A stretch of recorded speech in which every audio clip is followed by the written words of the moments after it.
welcome to Feminist Fridays, a series where we explore the social, the political, and the media from a feminist and intersectional perspective, and use a lot of F words. On today's episode of Feminist Fridays, we're going to be discussing what has been by far the most requested video topic: cultural appropriation. If you've ever been to a Halloween party, then you're most likely familiar with cultural appropriation, even if you didn't know it at the time. What is cultural appropriation? First, we need to define what culture is. The sociologist Nikki Lisa Cole defines culture as the practices, beliefs, ideas, values, traditions, rituals, language, speech, modes of communication, material objects, and performances that are central to the social life of any given group of people. Cultural appropriation is basically when you take something from a culture that you don't belong to, such as a Native American headdress, Coachella, and use it outside of that cultural context, usually without understanding its cultural significance and oftentimes changing its original meaning. For an example, the swastika, which we are all familiar with as a symbol used by the Nazis during the Holocaust. Probably going to be a swastika on the screen, just gonna go with it. Originally, the swastika was used as a sacred symbol in Hinduism and Buddhism to represent prosperity, good luck, and liberation. However, it started being associated with rather opposite concepts in the 1920s when it was appropriated and bastardized by the Nazi Party. This is the perfect example of an outside group taking something of religious and cultural significance and changing its original meaning so that it's no longer accessible to the group that it was taken from. Modern examples of cultural appropriation include Katy Perry performing in a modified kimono and geisha makeup, Katy Perry performing in a bindi, and just Katy Perry in general.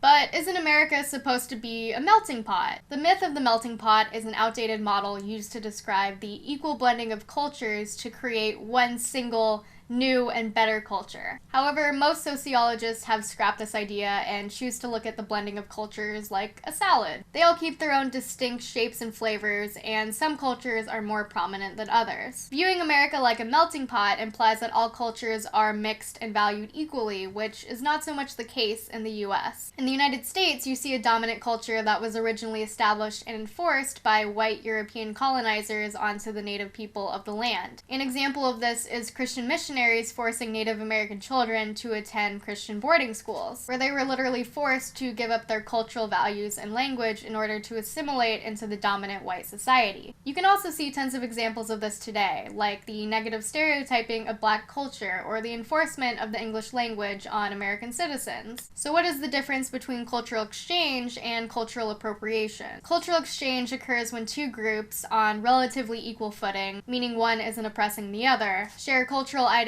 ideas, or traditions with each other in a respectful and informed way. A cultural group or group member is willingly sharing their culture with another group and defining the exchange on their own terms. However, we also need to look at the relationship between the cultural groups involved in the exchanging of culture. Richard A. Rogers states in his paper, From Cultural Exchange to Transculturation, cultural appropriation is inescapably intertwined with cultural politics. It is involved in the assimilation and exploitation of marginalized and colonized cultures, and in the survival of subordinated cultures and their resistance to dominant cultures. When looking at cultural exchange, it's important to look at the power structures involved. Is the culture being taken a dominant or subordinated culture? According to Rogers, there are two types of cultural appropriation. Cultural dominance, which is when a subordinated group takes elements from the dominant culture. This is usually something that is imposed upon the subordinated group and is more commonly referred to as assimilation. When immigrating to the United States, it's usually used as a tool to survive. The type of appropriation we're more interested in here is cultural exploitation, which Rogers defines as the appropriation of elements of a subordinated culture by a dominant culture without substantive reciprocity, permission, and/or compensation. The line between cultural exchange and appropriation can sometimes be kind of blurry, and there's a lot of gray area. So here are some questions you should be asking yourself before incorporating parts of a culture that you don't belong to. Is it a genuine representation? Is it a sacred item like a Native American headdress, or a part of a sacred tradition or ritual? Who wears the item or participates in the tradition? Is it just anybody, or is it respected members of the community that had to go through a specific process in order to gain access to it? If it's an item you can purchase, who is laboring and who is profiting from it? Is it from a group that has been historically discriminated against? Might that group still be discriminated against today? And does the representation of the culture promote an exaggerated or negative stereotype? This is something I particularly want to highlight. Historically, stereotypes have been used to justify racism and discrimination against subordinated groups. For example, a couple hundred years ago, black men and black women were considered dumb, subservient, brutal, and likened to children needing guidance in order to justify slavery. By dehumanizing them, people were able to justify oppressing them. It's extremely important when exchanging culture to think critically about whether or not we're using accurate representations, and if those representations perpetuate negative stereotypes about the culture they belong to. Dressing up in a sacred Native American headdress for Halloween might seem like a really fun idea, but you need to think critically about what you're actually doing. You might have good intentions, but perpetuating stereotypes only simplifies and reduces those cultures rather than celebrating them. And by reducing these cultures, we reduce the people that belong to them and make it easier to justify their oppression.